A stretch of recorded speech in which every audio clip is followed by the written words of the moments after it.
las mujeres en la literatura, ¿qué?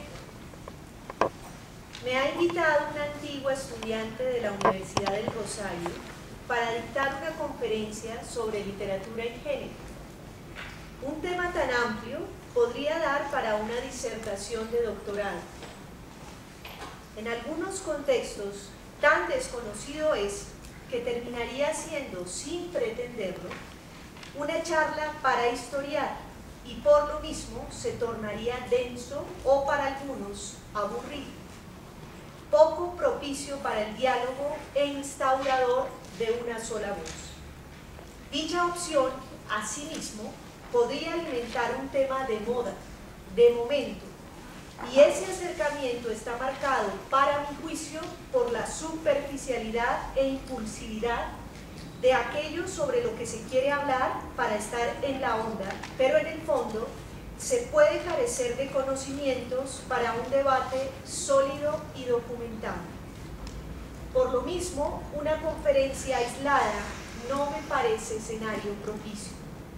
Con ello, lejos estoy de desconocer la importancia de pensar las alteridades, la diferencia, la inclusión social, sino quisiera establecer que antes de discusiones, porque sí, valdría la pena reflexionar con hondura y cuidado al respecto.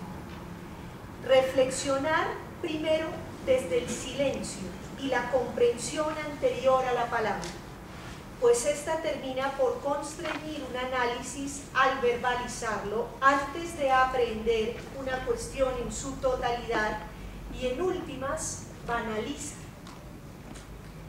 Si esta preocupación se estuviera tratando con la consistencia requerida, no tendríamos que pedir auxilio por las frecuentes violencias continuadas en contra de los derechos humanos. Dicho de otro modo, blancas, heteronormativas, difícilmente se adquiere la experiencia de humanidad liberada de rótulos que tanto nos divorcia a unos de otros. Retornemos, porque veo conveniente encauzar con mayor cordura, paréntesis, aceptación legítima de lo uniforme, cierro paréntesis, el objetivo trazado en esta conferencia. Aclaro, de antemano, utilizará con deliberación dos condiciones desdeñadas por la academia tradicional, con su respectiva normatividad sobre lo bien dispuesto. Aquí habrá subjetividad en la mirada y se usará la primera persona.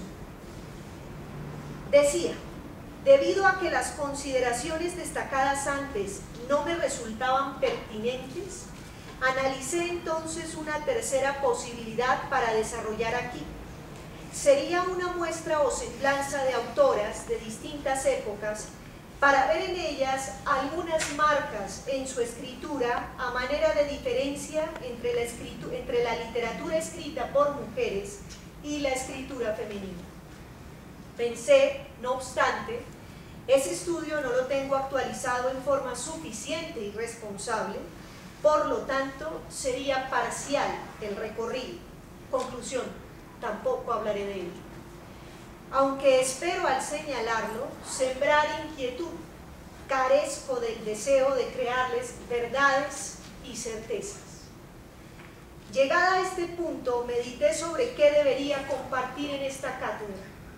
Si invitan a una persona formada en estudios literarios, tal vez se deba dar cuenta de cuánto se inserta su formación y experiencia dentro de una cátedra de democracia y ciudadanía, y cómo, a través de este pretexto que hoy nos convoca, bajo el título general de literatura y género, podemos hablar de poder, cultura y género. Les propongo, cada quien piense y recuerde durante el transcurso de esta ponencia en las siguientes preguntas. ¿Se lee a mujeres escritoras? ¿Desde cuándo? ¿Se leen escritoras en un programa de estudios literarios? ¿Se consignan mujeres escritoras en los manuales de literatura? ¿Aportan una postura ideológica visible algunas de las escritoras del momento? ¿qué papel tendría una estudiante de estudios literarios, mujer, frente a su sociedad? ¿La literatura cumple un rol en la construcción de democracia y ciudadanía? ¿Tiene sentido seguir estudiando literatura en los tiempos que corren, sobre todo siendo mujer? De entre estas inquietudes surgidas para poner en diálogo aquí con ustedes hoy, voy a procurar dilucidar por lo menos una de ellas con mayor detenimiento. El resto, y las que surjan durante esta charla, que espero fértil, creo nos deben poner en la situación de pensamiento correspondiente, es decir, aportar ideas en esta cátedra no solo se da al hablar o protagonizar, surge de igual modo desde esa postura silenciosa, discreta, desencadena esta una reflexión postergada. Su pensamiento puede ser semilla para las muchas investigaciones faltantes sobre la injerencia de las mujeres de letras en el mundo académico. Hasta aquí tenemos entonces nuestra primera perspectiva de un problema para analizar. ¿Qué tan significativo es el número de escritoras leídas en la actualidad y qué consecuencias culturales trae ello? Detengámonos en lo siguiente. En los últimos 30 años, algunos nombres de mujeres han sido importantes en el género de la novela y de la escritura literaria. Creería que no resulta igual para el mundo de los estudios literarios.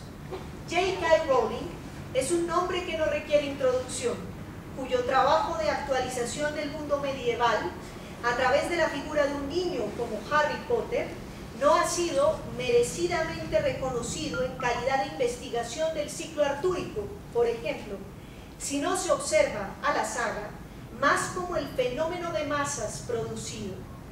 A raíz de ello, quisieron restársele cualidades literarias, pero el premio Príncipe de Asturias disipó en parte eso. Hace varios años atrás, realicé un curso en la Universidad del Rosario sobre cómo se actualizan las figuras arquetípicas como Arturo o el Amadís de Gaula en el universo literario de la autora británica, no sin que el curso sufriera una fuerte resistencia para salir. Stephanie Meyer parece, para muchos, tampoco necesita presentación. Sin embargo, en este contexto nos sobra mencionar, para refrescar la memoria, sus éxitos editoriales sobre la historia de una chica insulsa que quiere morir para poder amar a su enamorado, un vampiro. Si el desconocimiento no me gana aquí, es la autora de los libros conocidos todos como Crepúsculo. Novelas consumidas alrededor del mundo por miles y miles de jovencitas de distintas geografías, quienes encontraron en su narración y las películas, confieso, no sé qué interés, que la convirtió en otro fenómeno masivo, muy discutibles sus temáticas, pero marcó otro hito. La menciono aquí para hacer claridad sobre un estereotipo recurrente: considerar cualidad de lo femenino hacer literatura de entretenimiento fácil y lectura rápida, cuando no lo es. Lo hemos visto en muchos nombres masculinos. Me salta a la vista Paulo Coelho o el afamado Robert Kiyosaki. Sin embargo, cuando esta característica de éxito editorial y entrenamiento masivo aflora, reitero, con facilidad se presume sea una mujer quien escribe, por cuanto carece de profundidad lo narrado. Estas dos primeras mujeres escritoras, aunque muy diferentes entre sí, abren camino a una nueva inquietud. ¿Qué realizan ellas para lograr cada una, desde su estilo diferente y su escritura pobre o rica, el deseo colosal de muchas personas por seguir sus historias? ¿Acaso hay en sus modos de narrar, en sus temas, en sus iniciativas, algo que no está siendo tenido en cuenta por otros autores? Pocas veces personas con tan diversos intereses, edades, razas, experimentan un desbordante deseo de lectura, veo allí, para quienes estudiamos las letras, una feliz consecuencia, no debería pasar inadvertida, pues tarea de esta disciplina es promocionar, enseñar las ventajas de la lectura. Por supuesto que buscamos una lectura formadora a través de la cual se amplíe la experiencia del mundo, y esto no se da siempre de la mano de autores afortunados en ventas. No obstante, lograr que personas devoren textos que superan 300 páginas es un logro mundial. Pocas culturas están habituadas a la lectura como un ejercicio regular. Ahora bien, Las sombras de Grey es una trilogía erótica, entiendo, aún no la he leído, de otra británica, E.L. James. En este momento se escucha vocear hasta en las calles, sufre de piratería y se vende al lado del álbum del Mundial. Se demuestra así, por ejemplo, cómo en los últimos años las encargadas de formar lectores del común de mesa de noche, en la niñez, la adolescencia y la adultez, han sido sobre todo mujeres. Antes de desacreditar sus escritos y considerarlos meros bestsellers, sin peso para los lenguajes literarios, habría que cuestionarse qué hay detrás de ellos. Si es una fórmula susceptible de ostensibles mejoras en algunas, se debería revisar, porque al final de cuentas logra uno de los cometidos de la escritura: comunicar y crear lectores. Estos tres ejemplos distintos referidos demuestran además un poder del género femenino para crear cultura de lectura.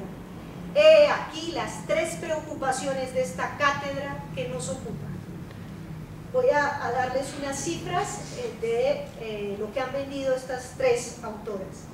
La trilogía erótica, 100.000 millones de ejemplares, traducido a 51 idiomas: hebreo, coreano, lituano, tailandés. La mayor publicación de Random House. Harry Potter a 2013 había vendido 375 millones de copias de libros. Estamos hablando de libros. Meyer, 27 idiomas, millones de ejemplares vendidos.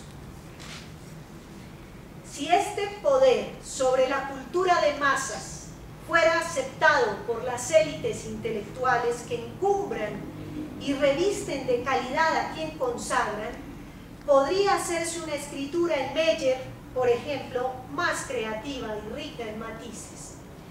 Si se oficializara esta soberanía en las escuelas, podrían usarse algunos de estos títulos como abrebocas antes de afinar el paladar hacia otras lecturas que requieren de una antesala. Abonando ellas un terreno, ¿por qué se desperdicia? Él o la estudiante podrían, luego de una formación más ancha de lecturas, conjeturar por sí mismos si determinado libro popular le proporciona pensamiento, alimenta su espíritu o es mero entretenimiento banal. Al fin y al cabo, serían quienes leen los entrenados para pasar de un nivel literal de lectura a una capacidad crítica de lectura. Sirven para enseñar a pensar, para cuestionar, tarea última de un profesional en estudios literarios. Me atrevo a asegurar, dentro de un departamento de estudios literarios, estas ellas citadas con mucha, pero mucha dificultad entrarían. Sería menos que vergonzante hacer algún tipo de consideración al respecto y saber que los salones literarios casi en su totalidad fueron creados por mujeres.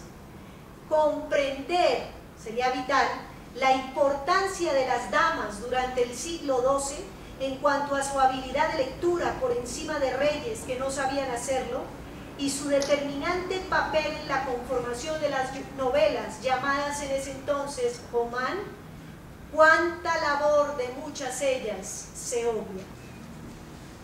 Pasemos ahora a otros nombres y otros estilos y géneros literarios.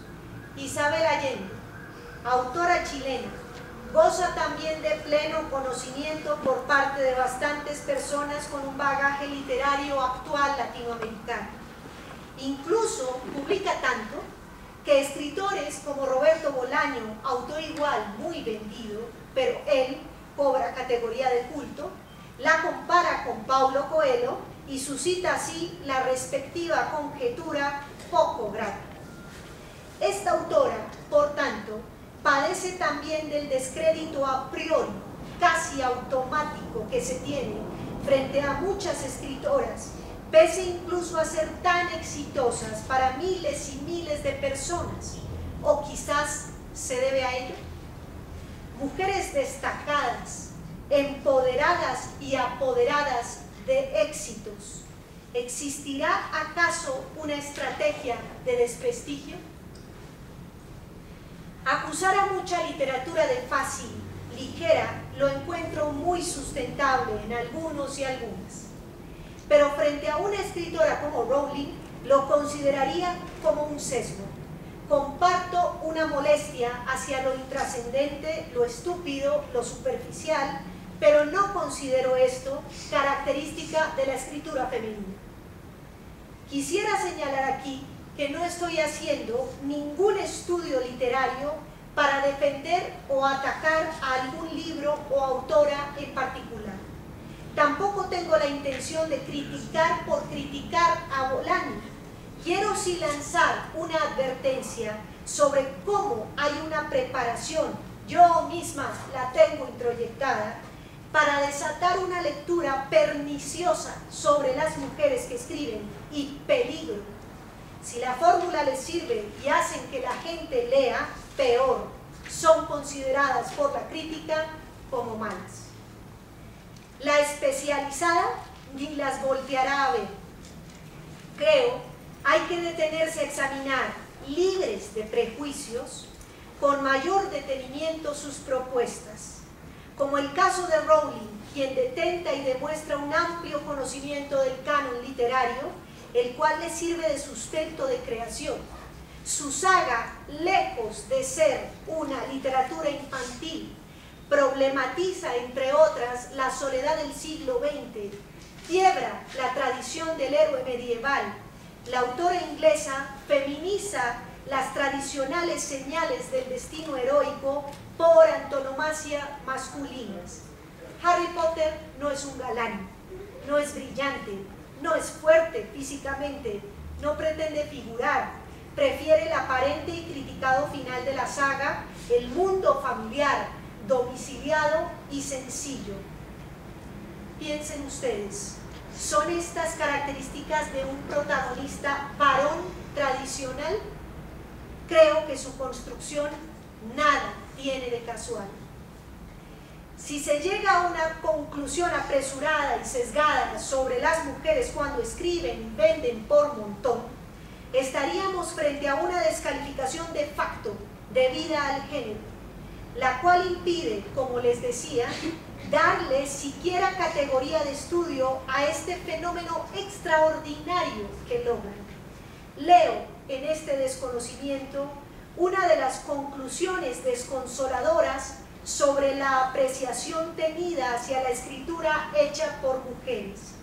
Encuentro rezagos de misoginia, disfrazada de otros tópicos, disimulada, argumentada, pero al final de cuentas misoginia, porque hay una propaganda continua desacreditando los logros femeninos, si se quiere objetables algunos, pero logros al final de cuentas.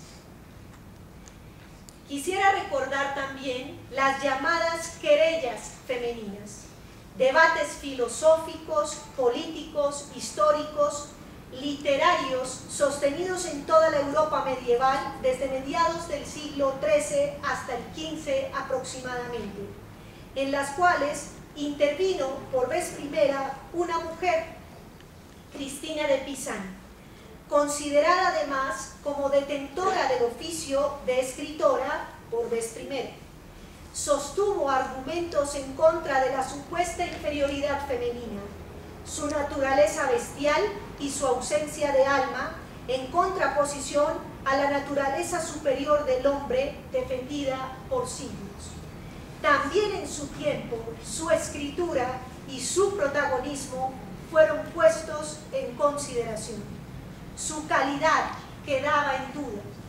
Todavía hoy, pocas personas la nombramos.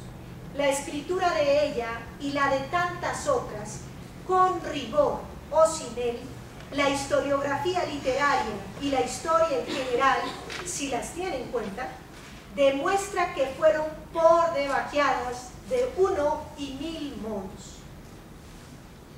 La 10ª musa, Sor Juana Inés, tan estudiada y respetada, considerada y leída dentro del canon literario, ¿acaso no padeció persecución intelectual por su escritura o por ser mujer?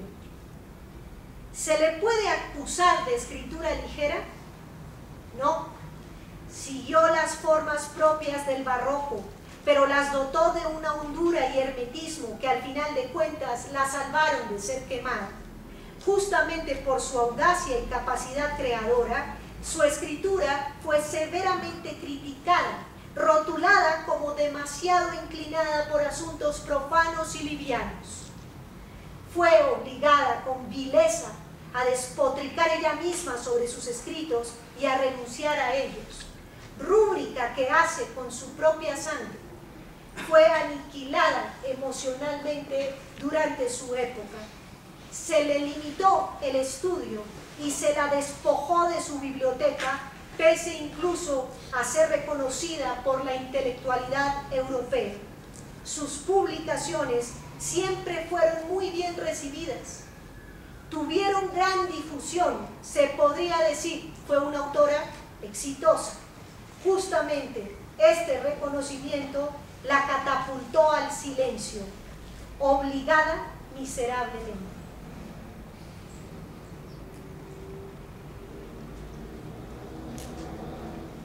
Por consiguiente, las mujeres que escriben, parecería, más que los hombres que escriben, reciben muy pronto el golpe de la duda que desatan. Se indaga con una prontitud sospechosa por el valor de su escritura. Se pone en cuestión si lo que hacen es buena literatura o, peor aún, si es literatura. Porque hay una hegemonía conservadora, lamento la redundancia, detentada tanto por hombres como por mujeres alrededor del mundo, ni qué decir del académico y de la crítica, por lo menos en los estudios literarios. Pregúntense en este instante cuántos críticos reconocidos de literatura o de sus áreas en Colombia, formados, que usted sepa, son mujeres. Aclaro, por si las dudas, en esta categoría no entran las periodistas del espectáculo. Regresemos a citar otros ejemplos que sirvan para destacar cómo los logros femeninos, merecidos o inmerecidos, en tanto aporte a la literatura, desatan casi de forma inmediata un desprecio por parte de los círculos académicos que, si encuentran en algunas baluarte estético, puede deberse esto a la separación de los llamados rasgos femeninos de escritura. Es decir, abandona, por ejemplo, el espacio de la subjetividad, no incurre en la primera persona y no realiza mayores indagaciones conscientes sobre el sujeto femenino. De paso, evita los sentimentalismos tan propios de tal suerte, temáticas románticas que agradaron a tantas mujeres de latitudes diferentes llevan el rótulo de livianos cuando son tratados por mujeres escritoras. Se convierten en síntoma de algo despectivo a lo que hay que huir. Vale la pena recordar cómo algunos de estos temas fueron determinados por hombres que fomentaron los manuales de instrucción femenina del siglo XIX. Por ejemplo, en busca de alimentar el estereotipo de ángel del hogar, elaborado por demás desde obras literarias fundacionales como La María.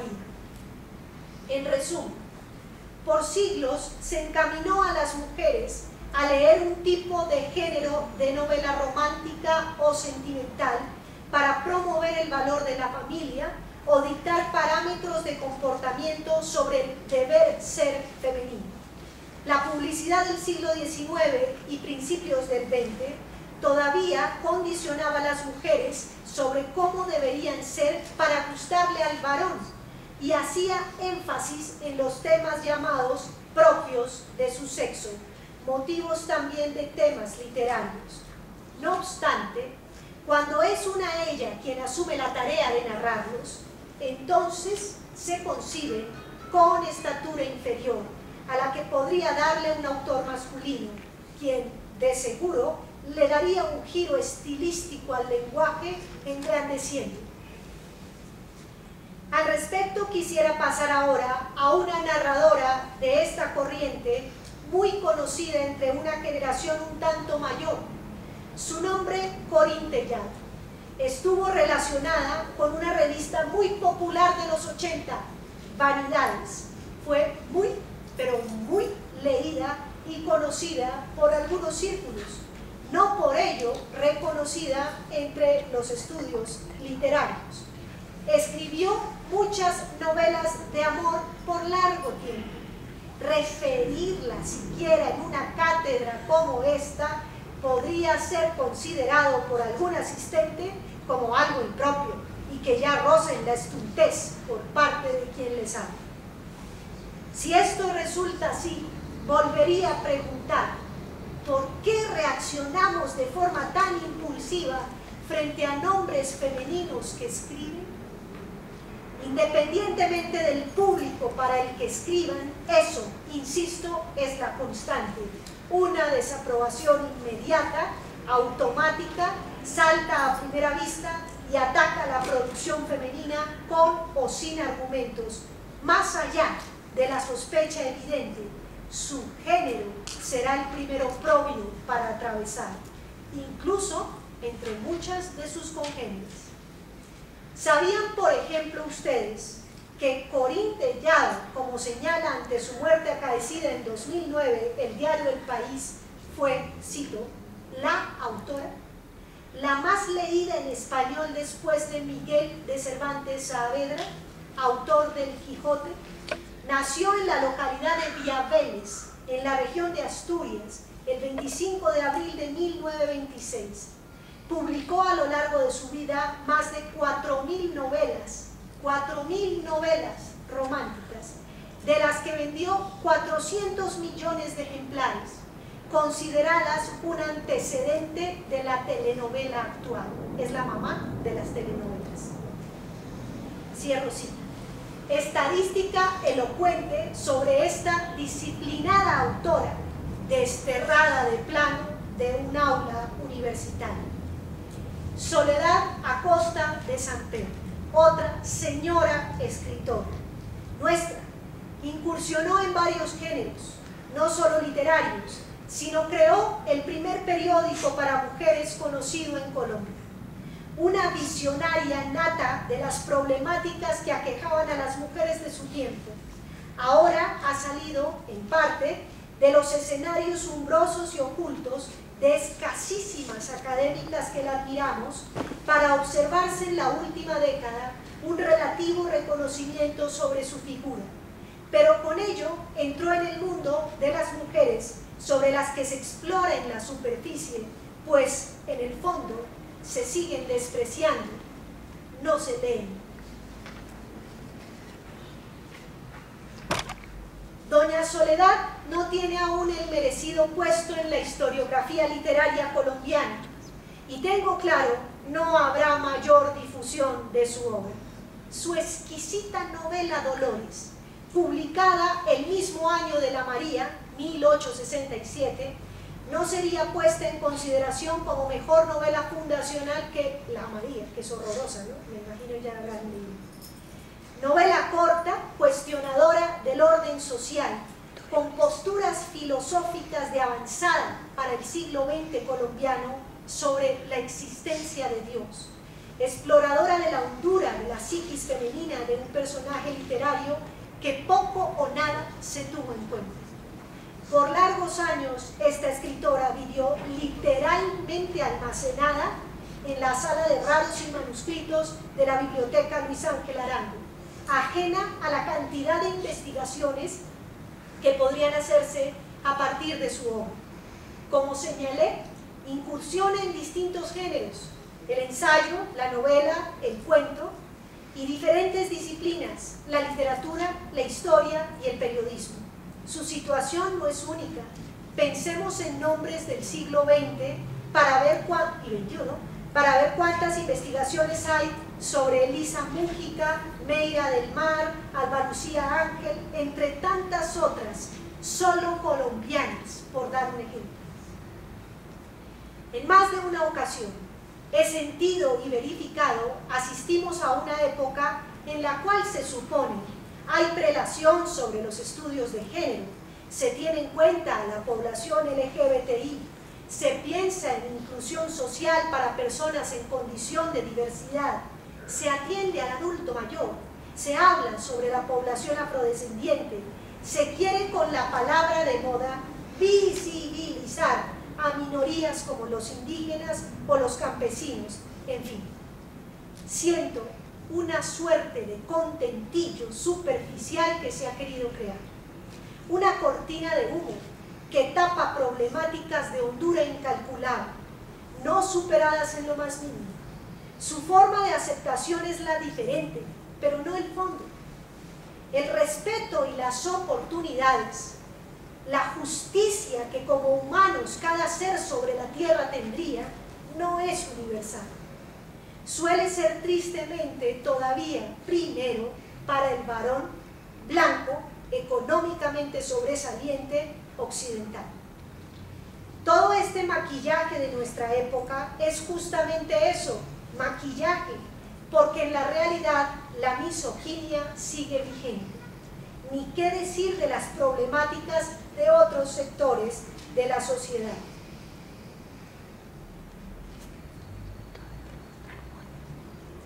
Hoy hablo de las mujeres escritoras porque me correspondió, pero la desigualdad no ha desaparecido, pues la epistemología formadora del pensamiento y la cultura de la civilización humana, en el fondo, ese orden no ha cambiado. El triunfo de la razón, con mayúscula, una verdad, con mayúscula, unas creencias por encima de otras, un modo de repartirse económicamente al mundo, sigue albergando anchas diferencias entre mujeres y hombres. Ni siquiera menciono a los intersexuales, pues aún se habla de solo dos sexos. Una normatividad impera al momento de enjuiciar una escritura que busca rupturas con lo aprobado y lo convencional. Hay unas formas de relatar privilegiadas y consideradas como bien escritas por aquellos que deciden lo bueno, lo malo y lo feo.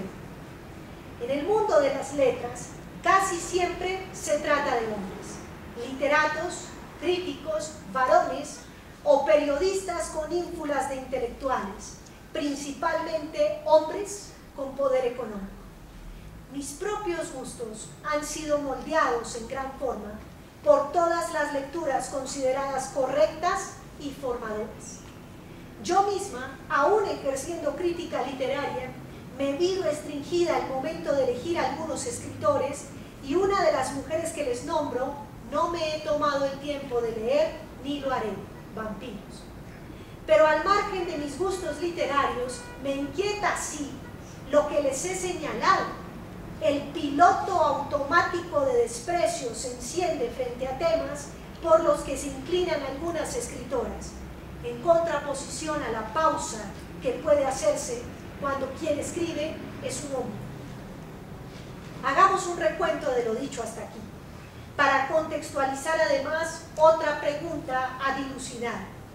¿Qué envergadura tienen entonces las mujeres escritoras que se leen?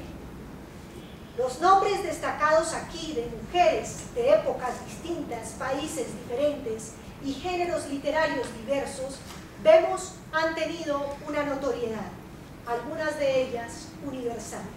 Pero esto no se vuelve garantía de una respetabilidad. Sin importar si las conocemos o no, sin juzgar su escritura como buena o mala, sin entrar a estudiar si su escritura constituye literatura propiamente dicha, las he traído a colación porque han demostrado una capacidad encomiable. Por un lado, escriben copiosamente, varias de ellas hacen sagas, y por otra se han convertido en fenómenos editoriales, pese además al haber querido ocultar su identidad femenina en algunas, usando solo iniciales, para desviar la atención de su nombre y evitar posibles resistencias ante esa autoría femenina. Es muy habitual que las editoriales hagan esto. Es decir, ellas siempre coadyuvan en la promoción de la lectura y la democratización de la cultura, masificada, discutible, pero ejercen una labor frente al hábito de lectura y a la construcción de imaginarios. Ahora bien, con tan rotundo éxito, parecería zanjada la pregunta sobre si son leídas o no las mujeres, anunciando un evidente sí por el público del común, no por lectores especializados. No obstante, habría que ver si este hecho, inapelable por la contundencia de sus ventas, les ha generado acaso una estatura intelectual y un reconocimiento a las mujeres que escriben. Por este hecho, ¿ha habido herederas? ¿Qué tipo de herencia? ¿Qué consecuencias? Detengámonos en lo siguiente. Las mujeres que he citado no son la norma, ni siquiera una excepción. Podríamos inscribirlas en una categoría aparte. Algunas debido a la suerte, otras a su precisión o el tesón de alguna, a una situación o un momento privilegiado, en fin, les ayudó a llegar a la cima. Pero miles y miles de mujeres que escriben no cuentan con un aval. Muchos hombres tampoco, pero su género se convierte, sin querer, en una premisa. Hay que ver algunos premios literarios, como el de la Casa de Poesía Silva, para no ir muy lejos, que premió el año pasado, en su edición número tal, de un concurso de poesía XXX, a 3 hombres. Reconoció otros nombres de varones y un par de mujeres, entre ellas un poema de una mujer que mereció la ovación del público, desconcertado porque no se le hubiera otorgado uno de los premios. Este caso lo esgrimo aquí, pero no es el único. Déjenme leerles unas cifras sobre los premios más destacados. Premio Nobel de Literatura. En sus 110 ediciones ha tenido 13 ganadoras. Premio Alfaguara de novela en lengua castellana. 24 ediciones, 4 ganadoras. Premio Herralde, 30 ediciones, 2 ganadoras. Premio Azorín de novela. Esta es toda una novedad, es un galardón que trata bien a las escritoras. 20 ediciones, 10 ganadoras. Premio Biblioteca Breve, 27 ediciones, 8 ganadoras. Premio Clarín de novela, se rompe la estadística, 8 ganadoras en 15 ediciones. Premios de la Crítica, 3 mujeres en 56 ediciones. Premio Planeta de novela, 60 ediciones, 6 ganadoras. Premio Miguel de Cervantes, 3 mujeres entre 38 ediciones. Premio Nacional de las Letras Españolas, 3 ganadoras en 29 ediciones. Premio Príncipe de Asturias de las Letras, 33 ediciones, 6 ganadoras. Premio Nadal de novela, 70 ediciones, 13 ganadoras. Premio Internacional Alfonso Reyes, 41 ediciones, solo 3 mujeres.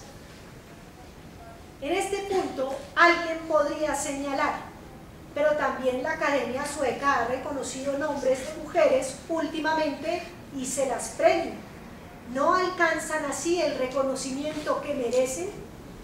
Mis palabras entonces no están faltando aquí a la verdad. A ese alguien le diría: alguien, si revisamos el número de mujeres que publican en las editoriales reconocidas, es muy factible que encontremos como mayoría nombres masculinos. Incluso algunas de estas escritoras que lograron el visto bueno de una distinción oficialista no son tenidas en cuenta para cursos monográficos en programas de estudios literarios. Dentro de los parámetros del oficial y legítimo, los nombres de ilustres escritores garantizan más audiencia. 3 nombres de escritoras imperecederas, como son Simone de Beauvoir, Marguerite Yourcenar o Virginia Woolf, en 9 años de estudios universitarios y de posgrados, no las escuché ni mencionar dentro de la estructura curricular obligatoria de un programa de estudio literario. Por otra parte, es más posible encontrar personas consideradas como relevantes en la construcción de cultura o pensamiento a hombres por encima de mujeres. Es decir, textos reconocidos y valorados tanto dentro como fuera de la academia como derroteros de pensamiento. Daré 3 nombres: Mario Vargas Llosa y su civilización del espectáculo, Ernesto Sábato, que dialogaría bien con algunas de las consideraciones del peruano en su obra Antes del fin, aunque es anterior, o una de las demoledoras reflexiones de Lipovetsky durante 1986 en su Era del Vacío.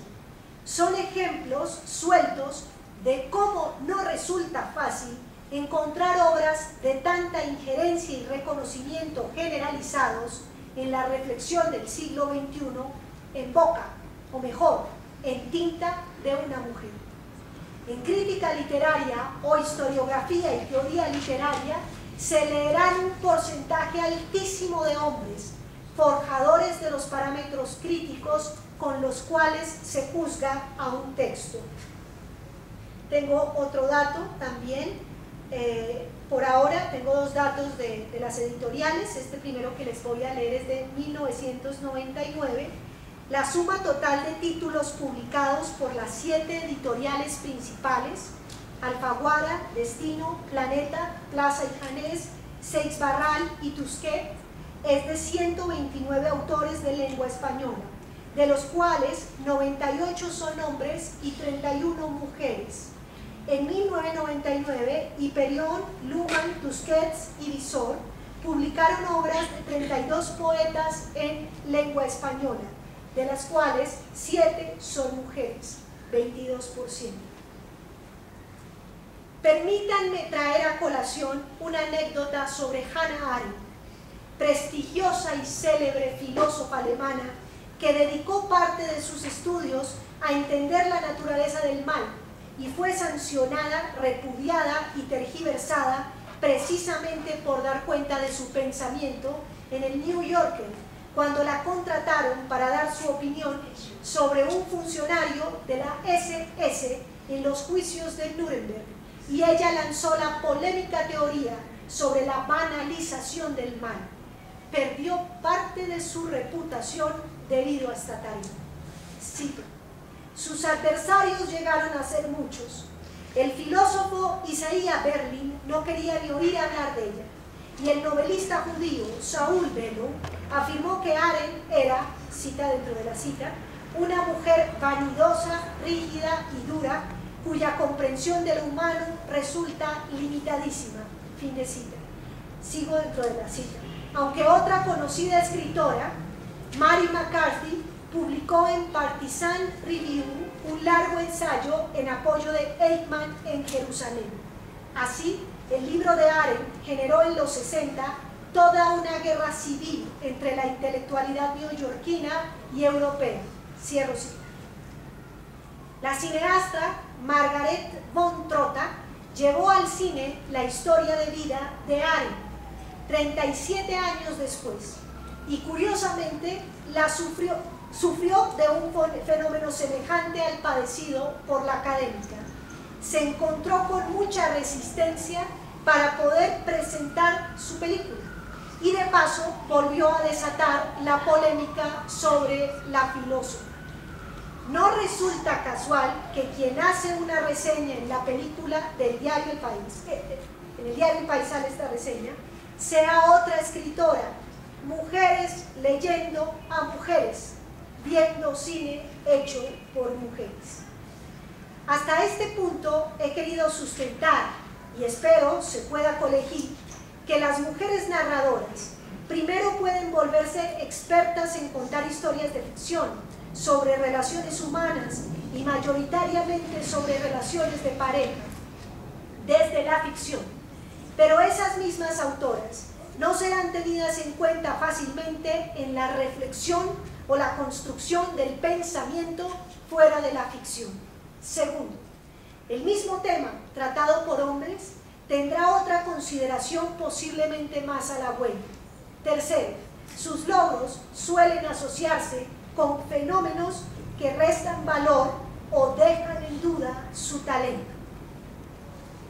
Aún siendo un producto masivo y pop la escritura de algunas que nombramos, como el caso particular de la narradora de Crepúsculo, su purulencia no suscita estudios sociológicos, por ejemplo, que tuvieran en cuenta las necesidades de la juventud femenina, sobre todo, que está eligiendo un tipo de heroína hueca, dispuesta a morir por un hombre muerto y vampiro que le resulta más cálido que cualquier vivo. ¿Por qué una jovencita elegiría la muerte? Considero necesario detenerse a explorar las consecuencias de este fenómeno. En mi forma de ver, ha contribuido con la contundencia de la cosificación de las chicas jóvenes en la actualidad, que alimenta la realidad hipersexualizada que estamos viendo, dispuestas a hacer y a hacerse de todo para ser deseadas por cualquiera y en últimas por nadie. Fíjense que aquí nos devolvemos a los manuales de instrucción femenina, igualito. Confundidas en una pretendida autonomía de sus cuerpos, no logran otra cosa más que corroborar para muchos y muchas su condición de objeto sexual. Pero esto abriría otra discusión, no tiene lugar aquí, pero para ustedes tendría que ser material de estudio, pues es la realidad en la que viven. Retorno al punto anterior a este. Como consecuencia final, vemos que el prestigio de las mujeres escritoras, el caso que nos ocupa, pende de un hilo presto a ser cortado por las arpías, simbolizadas en mujeres, cosa curiosa. La epistemología del mundo sigue siendo alimentada por visiones, primero masculinas, tenidas como positivas.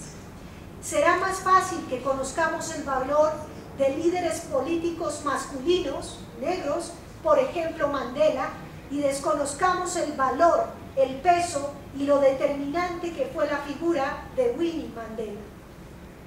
Sin ir más lejos, basta ver cómo en los programas de formación de los departamentos de estudios literarios la lectura de mujeres es restringida, cuando no inexistente, o, en su defecto, si aparecen cursos sobre escritura femenina o feminista, teoría de género, son vistas además como dentro de la escena de lo, por decirlo amablemente, vanguardista, raro, exótico, y llegan incluso los y las docentes dedicados a esta enseñanza a ser víctimas de persecución intelectual o descrédito por parte de algún colega, hombre o mujer, hasta fanáticas podrían considerarse. De tal suerte que el tema que me correspondió, literatura y género, está lleno de contradicciones. Si bien las mujeres citadas son exitosas para muchos lectores que las siguen, esta suerte no les corresponde a la mayoría de las que escriben, ni tampoco su voz sale de los escenarios fantásticos o de ficción en forma sencilla. Su reconocimiento no les sirve a la hora de destacar alguna calidad o cualidad que detengan. La premisa de que la literatura debe ser capaz de dotar de particularidad a aquello universal y a lo universal mostrarlo como particular, cualidad de la escritura de Shakespeare, por ejemplo, en ellas, pese a lograr esta universalidad de la lectura, no es reconocido. Es signo de literatura barata, mala literatura, novelitas para mujeres, cosas de chicas, vainas para señoras, en fin, son comentarios cargados de negatividad y menosprecio. Como mujer formada en el campo de la literatura, he visto y testimoniado la dificultad existente para escuchar siquiera los planteamientos sobre la importancia de ampliar el canon literario y realizar estudios, investigación y especialización en escritoras, como sí se ha hecho con más de un autor masculino. Permítanme contarles un par de anécdotas de mi vida con las que quiero ejemplificar lo señalado. Ya casi terminamos. Ya casi. Durante el pregrado que realicé en la Universidad Nacional de Colombia, solía ver a mis compañeras ajenas, casi todas, a la participación dentro de la clase. Como no he visto nunca en mi género una condición de minusvalía, a menudo me gustaba compartir mis ideas. En ese entonces hacía lo propio. Recuerdo cómo, frente a los comentarios de mis compañeros, frente a los comentarios que mis compañeros hacían de los textos que leíamos, uno de nuestros profesores, mientras atendía, se tomaba la barbilla entre las manos, elevaba las cejas y su cabeza caía inclinada, completando un gesto de absoluta concentración. Verificación, análisis y sopeso frente a lo escuchado. Por el contrario, por varios meses lo vi sufriendo una transformación frente a lo que yo señalaba. Su rostro empezaba a esbozar una sonrisita, que despacio dejaba ver los dientes, para luego, con un comentario no exento de premura, premiar mi aporte del momento. Una y otra vez se repetía esta acción de seriedad frente a los compañeros hombres versus la acción no menos que coqueta frente a mis comentarios. Terminó siendo tan molesto percibir dentro de una clase cómo no se prestaba atención a mi pensamiento, que confronté la situación pidiéndole al profesor me explicara si lo que yo decía eran insensateces, fruslerías o si me estaba flirteando. Total, quería saber por qué no se tenía en cuenta mi reflexión con la misma atención gestual que le proporcionaba a ellos. Solo después de mi osadía me obsequió el mismo gesto trascendente.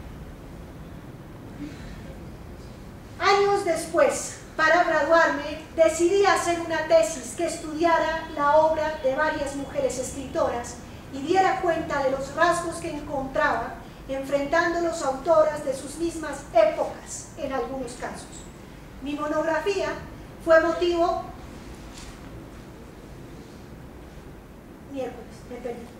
Mi monografía fue motivo de polémica dentro del departamento. Detenerse a revisar la construcción de personajes femeninos escritos por mujeres en contraste con personajes femeninos escritos por hombre, una de las jurado lo consideró una investigación que no le compete a los estudios literarios. ¿Cuántos textos y ensayos no se han hecho sobre personajes masculinos? Además, se me acusó por falta de rigor al asumir este tema frívolo y no el que era, el canónico, el de las lecturas legítimas de literatura. Huelga decir que tuve dos jurados mujeres. Estos dos hechos, por no mencionar varios que conozco o protagonicé, me dejan deducir cómo en la práctica, en el día a día, las mujeres que estudian la literatura y las que escriben con la intención, por ejemplo, de que sus textos sean también objeto de investigación literaria, como quiso a su turno James Joyce al elaborar su Ulises, atraviesan y atravesarán por muchos obstáculos velados o abiertos que las harán retroceder. Continuarán algunas con discursos decimonónicos de la literatura de poco o ningún aporte para su época, y desconocerán muchas veces, desde nombres de escritoras prominentes hasta, es obvio, sus obras. Creo que puedo lanzar esta afirmación sin temor a equivocarme.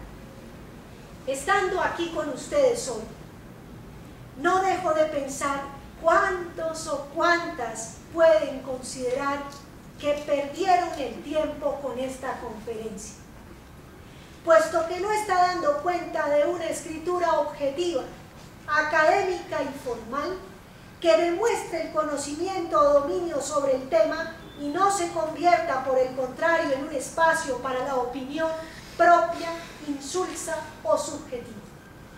Frente a esta posibilidad que nos permitirá, al finalizar, ya casi ahora sí, nutrir un debate con ideas, no con ataques, les diría justamente lo que más he buscado desde mi voz de mujer dedicada a la lectura, es precisamente eso, tener voz, considerar a mi pensamiento pleno de derechos. He buscado en mis clases referir a estudiantes cómo le debo a la literatura, no a la academia. Fuerza para buscar un tono propio, la búsqueda de una oralidad propia, hasta una escritura en primera persona. Interesante desacato a la autoridad académica masculina tradicional que considera inferior, menos usar la primera persona. He querido no subsumirme en la voz de los otros. Perdón.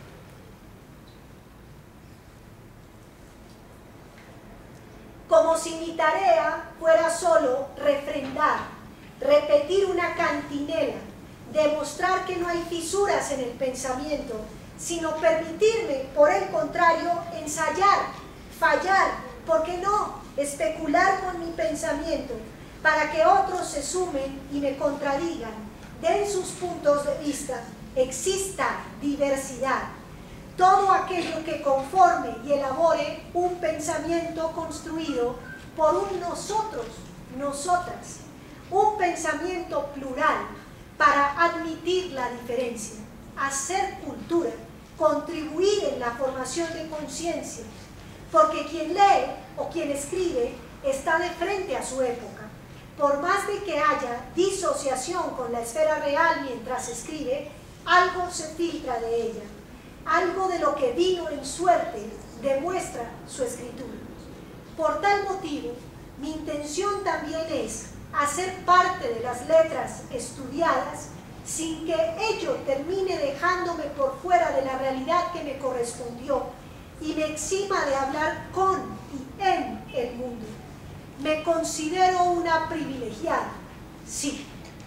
Pocas mujeres del común tienen una oportunidad como esta, pero no aparte, desconectada o exonerada de mi compromiso social. Estar hoy aquí y hacer parte de una cátedra de cultura, género y poder es crear un puente comunicante entre quienes adoramos estudiar textos que nadie más lee y otros estudios sociales o humanos.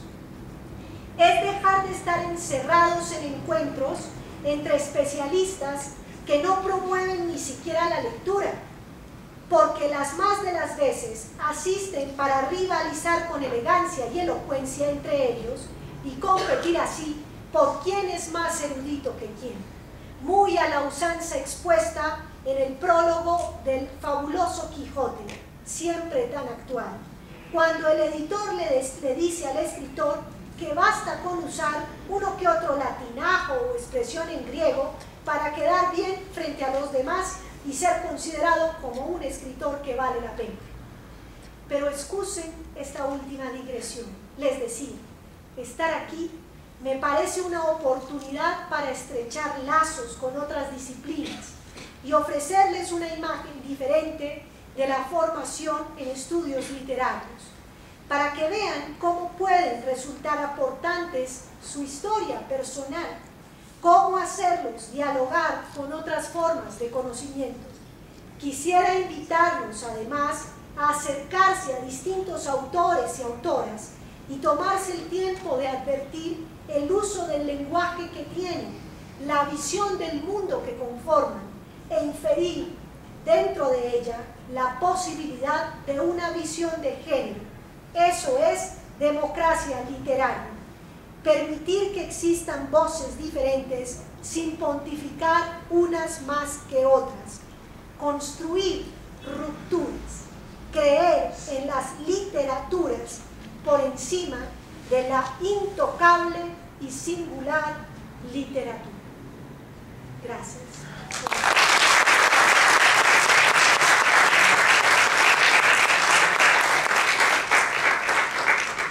Bueno, pues muchísimas gracias a la profesora Mónica Pereira.